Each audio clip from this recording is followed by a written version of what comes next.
राजस्थान के रेगिस्तान में अमेरिका की सबसे एडवांस्ड हेल फायर मिसाइलों के धमाके हुए। दावा है कि इन्हीं मिसाइलों का पिछले साल ईरान पर हमले में इस्तेमाल किया गया था। हेल फायर के अलावा राजस्थान के आसमान से अपाचे हेलीकॉप्टर ने भी अचूक निशाने लगाए। कमांड सेंटर से दुश्मनों के ड्रोन्स को भी ब्लास्ट किया गया। कुछ ऐसा नजारा था इंडियन आर्मी की ब्रह्मास्त्र एक्सरसाइज का। जैसलमेर की पोखरन फील्ड फायरिंग रेंज में इस युद्धाभ्यास ने मॉडर्न वार प्लांट को टेस्ट किया। सेना के अधिकारियों का कहना है कि आर्मी में नए हेलीकॉप्टर की एंट्री ऐतिहासिक बदलाव लाई है। दरअसल भारतीय सेना ने हाल ही में राजस्थान के पोखरन फायरिंग रेंज में ब्रह्मास्त्र नाम से एक बड़ा लाइव फायरिंग अभ्यास किया। इस अभ्यास में सेना ने अपने अटैक हेलीकॉप्टर अपाचे की ताकत और युद्ध क्षमता को दिखाया।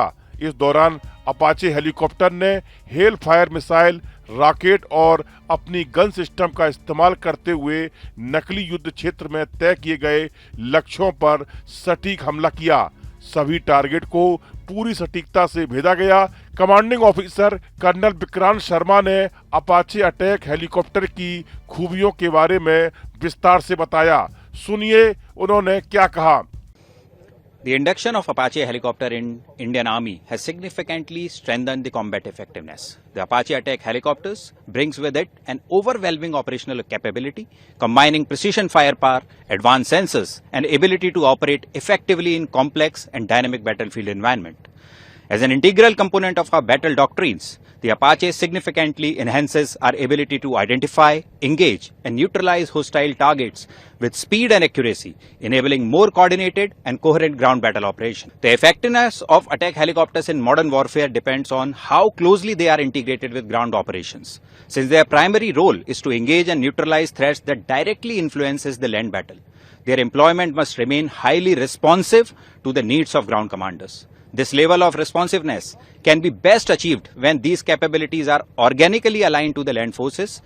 In today's evolving threat landscape, where the battlefield is increasingly contested, the Apache provides a critical edge. Its capabilities to detect and neutralize low-flying aerial threats while simultaneously delivering the lethal firepower against ground targets makes it a force multiplier of exceptional value. The successful conduct of today's Apache firing practice stands as a clear testament of Indian Army's growing combat prowess and technological age. It also reaffirms the professionalism, skill, and the dedication of our air crew and ground crew. Their proficiency ensures that these advanced capabilities translated into tangible operational effectiveness on battlefield. Jai Hind. उन्होंने बताया कि इस अभ्यास का मुख्य उद्देश्य पायलटों की ट्रेनिंग को जांचना, ग्राउंड टीम और पायलटों के बीच तालमेल को मजबूत करना एवं यह देखना था कि असली युद्ध जैसी स्थिति में सेना कितनी तेजी और सटीकता से काम कर सकती है। कर्नल शर्मा ने बताया कि अपाचे हेलीकॉप्टरों को शामिल करने के साथ साथ लाइट कॉम्बैक्ट हेलीकॉप्टर यानी कि LCH, प्रचंड और एडवांस्ड लाइट हेलीकॉप्टर, रुद्र के वेपन सिस्टम, इंटीग्रेटेड वर्जन जैसे स्वदेशी प्लेटफॉर्म को शामिल करने से सेना की युद्धक क्षमता में काफी बढ़ोतरी हुई है।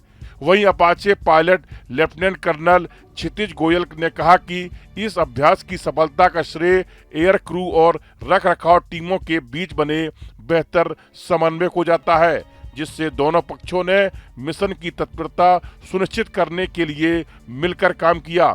एक तरफ एयर क्रू ने टारगेट पहचानने और उन पर हमला करने के तरीकों को और बेहतर बनाने के लिए जोरदार ट्रेनिंग, प्लानिंग और रिहर्सल भी की है। अभ्यास के दौरान हमारे पायलट्स ने सिमुलेटर ट्रेनिंग, मिशन प्लानिंग और टारगेट एंगेजमेंट का निरंतर अभ्यास किया। हमारी टेक्निकल टीम ने हेलीकॉप्टर्स और वेपन सिस्टम की पूरी जांच की और हेलीकॉप्टर्स को फायरिंग के लिए अवेलेबल कराया। सफल फायरिंग ने इन हेलीकॉप्टर्स की एक्यूरेसी, युद्ध क्षमता और हमारे पायलट्स की तैयारी को प्रमाणित किया है।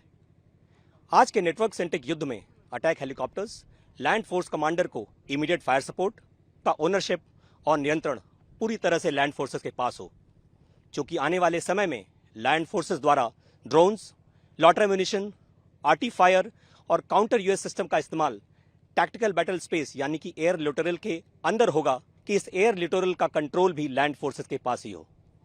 आज भारतीय सेना में अपाचे प्रचंड और रुद्र हेलीकॉप्टर के शामिल होने से हमारी युद्ध क्षमताओं में बड़ा बदलाव आया है। हमारे पायलट्स साहस, कौशल और तकनीकी दक्षता का अद्भुत संगम है और भविष्य के हर संघर्ष में हमारी सेना को बढ़त दिलाने के लिए सदैव तत्पर हैं। जय। इस वॉर एक्सरसाइज में अपाचे से किए जाने वाले सभी तरह के अटैक का टेस्ट किया गया। इसमें कोई भी निशाना खाली नहीं गया। एक्सरसाइज में अपाचे हेलीकॉप्टर से हाइड्रा 70 रॉकेट भी दागे गए। अनगाइडेड रॉकेट होते हैं, इनका इस्तेमाल अपाचे के साथ ब्लैक हॉक जैसे हेलीकॉप्टर में भी होता है। भारतीय सेना ने इस एक्सरसाइज में अपाचे हेलीकॉप्टर का इस्तेमाल किया था। आर्मी के पास 6 हेलीकॉप्टर हैं, इनमें 3 की डिलीवरी दिसंबर 2025 में ही मिल गई थी। अपाचे हेलीकॉप्टर से करीब 1500 से 2000 फीट की ऊंचाई से काल्पनिक दुश्मनों के ठिकानों को निशाना बनाया गया।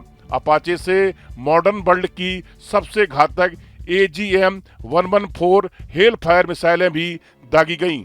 अमेरिका कई बार में इनका इस्तेमाल करता है। उसने ये मिसाइलें इजराइल को भी दी हैं।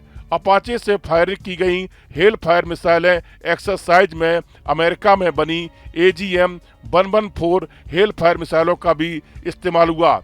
इनमें 8 किलोमीटर दूर एक टैंक सहित दूसरे निशाने उड़ाए गए। इसके बाद हेलीकॉप्टर ने नीचे आकर 70 mm हाइड्रा रॉकेटों से हमला किया, जिससे दुश्मन के कैंप नष्ट हो गए।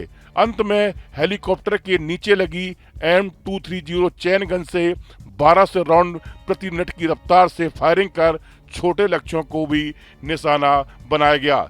युद्धाभ्यास के बाद पोखरण फील्ड फायरिंग रेंज में भारतीय सेना के जवान भारत माता की जय के नारे लगाते हुए दिखे। सेना के अधिकारियों के अनुसार इस एक्सरसाइज में जमीन और हवा के बीच रियल टाइम डेटा साझा किया गया, जिसमें ऑपरेशन की सटीकता और गति दोनों में सुधार हुआ। अभ्यास से पहले कई हफ्तों तक तैयारी की गई। इसमें सेना की दक्षिणी कमान की एयर डिफेंस ब्रिगेड ने हाई इंटेंसिटी फायरिंग अभ्यास किया, जिसमें पायलटों ने सिमुलेशन के जरिए ट्रेनिंग ली और तकनीकी टीम ने रेगिस्तानी परिस्थितियों में हथियारों की जांच की। इस वीडियो में फिलहाल इतना ही। आप बने रहिए न्यूज नेशन के डिजिटल प्लेटफॉर्म के साथ। अब से डीडी फ्री डिश की चैनल नंबर 57 पर देखिए न्यूज नेशन। अब से डीडी फ्री डिश की चैनल नंबर 57 पर देखिए न्यूज नेशन।